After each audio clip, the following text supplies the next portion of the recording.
Hey everyone, welcome back to our YouTube channel, Greg's Restorations. We are in a 1964.5 Ford Mustang that we just did a body-on restoration. It took us about, I would say, on and off, about 8 to 12 months. I don't really have the exact time down, but we've been working on this car for the last year. This customer actually brought this car in over a year ago, and we had it in our storage facility, so he's been waiting for a while to have us work on this car and have the restoration process done correctly. It's actually a pretty neat car. It's a 1964.5 Mustang, so it's a early production. There's a lot of confusion out there of people saying they think their car is a 64.5, but this is actually a true 1964.5. It's a July built car. It was built on July 8th. And the customer actually took ownership of it 12 days after it was built in Miami, Florida.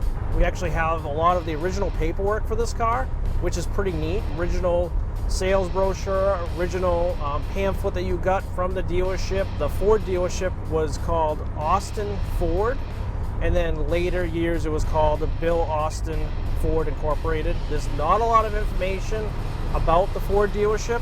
The only stuff I saw online for it was court case documents of a legal battle they were in years ago. I did end up finding a original keychain from the dealership for this car, so I actually ordered that last night for the customer because I was doing research on this car at like 11:30 last night after the kids go to bed and everything. So doing these videos takes a lot of effort, a lot of behind the scenes stuff, camera action, time lapse. It's a full-time job on top of a full-time job. We just try super hard, so in the comments just try to be as pleasant as you can. When this restoration came into our facility, we did a evaluation on it and discussed with the customer what he wanted to do, his expectations, and from the sounds of it, we blew his expectations way out of the water. He wanted just pretty much like a scuff and spray paint job and some little mechanical maintenance. He did not want a big job. This car had a lot of kind of dings and dents, some hail damage in it. It was a nice car. This car was restored back in 1987. We have some documentation of it. The previous owner spent like $8,700 on having the car restored. Back then they did a paint job, new top, interior overhaul, paint work, bumpers, wheels and tires, just like a bunch of small little stuff. For all the owners of this car, they have kept all the documentation for it, so it's pretty cool to see what the storyline is of this car.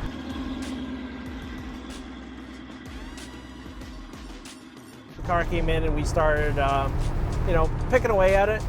It had a lot of hidden gremlins. These cars were kind of a dime a dozen, so when the previous restoration was done, it wasn't like a true classic survivor.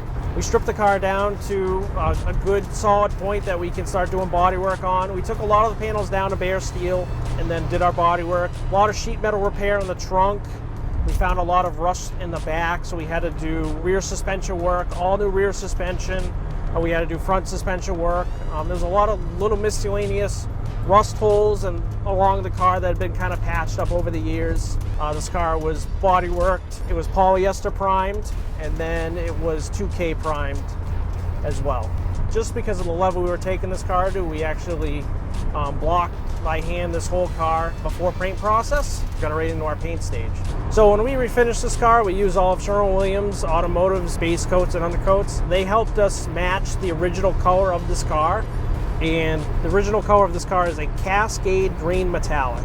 It actually kind of looks black inside the shop, but once you get it out in the sun, it really pops. It's almost like a British racing green. It's a dark green metallic that pops in the sunlight. If you guys need the paint code for this, let me know. I'll send you in a private email or whatever. One of the neat things we had on our shelves was a discontinued trunk texture coat or splatter paint for the trunk that these Mustangs would have had. I couldn't find anywhere that you could find this exact color. It was a gray and white. We had 3 cans from like 10 years ago on the shelf, and it was awesome to be able to have it. So it was a nice little touch to the car. During the restoration of this car, we did all new emblems. wheel covers, badges, windshield trim. We did a new front windshield, all new door weather stripping, all new seals, just everything that the car needed to kind of bring it back up to spec. Everything on it looks so great now. Doing the windshield is a big thing because it's always pitted and chipped and faded. It did have the original windshield in it, and all the weather stripping around it was cracked. New wiper blades, new wiper arms, new bumpers front and rear, new grille, new Ford emblems on the fenders, new Ford emblems on the hood. We actually did a new fuel tank in the back with a new fuel cap. Just doing a lot of just little miscellaneous things to make this car pop. The customer complained about the wheels being a little bent. So we got all brand new wheels for this car, all brand new caps for the car. One of the kind of cool things about this car is we put a set of Uniroyal tires on this car. When the first Mustang was debuted at the New York's World Fair, the United States Rubber Company had the giant Uniroyal Ferris wheel on display as well. They were both there to sell Mustangs, so it was kind of cool to see this car still showing off a set of Uniroyal tires.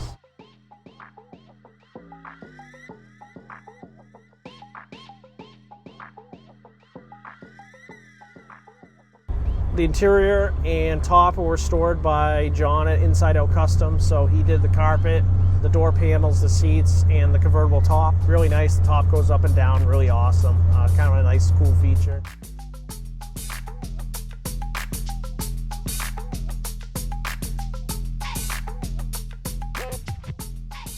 This car is a D-code 289 small block V8. It's got about 210 horsepower. It's made it up to a factory 3-speed automatic. It's a C4 Ford transmission.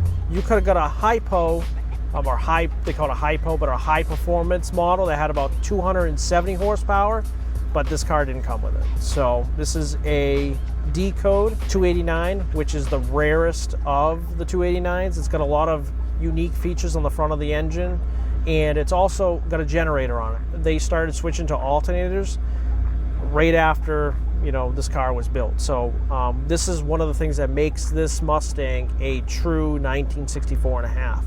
And of August of 1964 is when they started switching the cars to alternators. So this car still has a generator. One of the key features is it still has the generator light on the dash.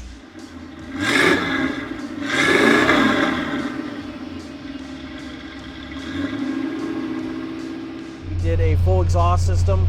We reconditioned the manifolds on the engine all the way back, put a full new aluminized exhaust system on it. We didn't go with stainless because we're trying to keep this car a original kind of standpoint. The engine was actually fully restored before us. It was restored, the customer had the engine rebuilt last year. So that was one thing that we didn't do, but we did restore the engine bay and a lot of components on the engine. So we restored, like somebody had put an aftermarket air cleaner on it, but this car's all original. So we sandblasted and restored the original air cleaner, painted it the correct colors, painted the valve covers to match, got all the correct decals, pulled parts off the engine to, sandblast and paint those, just to make this car super presentable. When this car came in, someone did before us, did an oil undercoating on it, and it was just messy. It was everywhere. It was covered everything.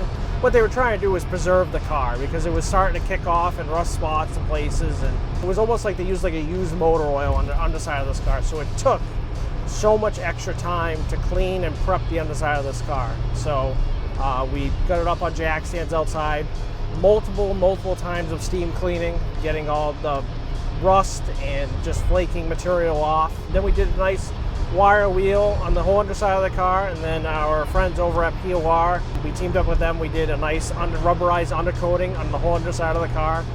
POR makes a whole bunch of other products as well. Check out POR.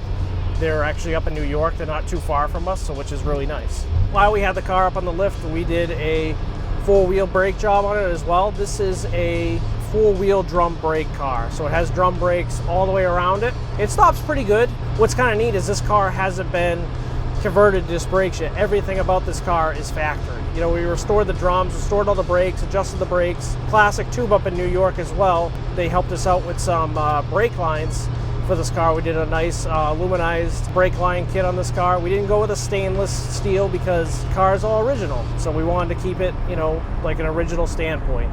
Classic Tube was actually really excited to be part of this project because this was the first car that they started making brake line kits on back in the 70s. Whenever the company opened, they started with the first generation Mustang, and that's how they grew their whole company. So it's kind of neat for them to see that people are still restoring these cars. A lot of these cars got cut up, a lot of them got thrown out. They made about 450,000 of these cars between 1964 and 1965. So they made a handful of them. But this early production car is one of about 40,000. This car is, you know, with the rare options on it, is, you know, it's pretty a unique car within, you know, the whole realm of them. It's still to be not a cut up hot rod. It's still got the correct paint on it. It's still got the original four-wheel drum brakes. It doesn't have the washer nozzles. It doesn't have reverse lights. It's got the original engine with the generator. It's still got the original dash. You know, it's got all the original brake lines in it. We did a factory aluminized exhaust systems from the manifolds back. So it's nice that they have a huge aftermarket support for these cars as well. So you can buy so much stuff. Like, we stopped at the gas station, we were talking to one of the local mechanics, and he's like, what's awesome is you can buy all the parts for this car and get them to your house in a couple days, and you can't even get new car parts for your regular daily driver right now because we're still dealing with supply and demand issues. But with these cars, you can get everything.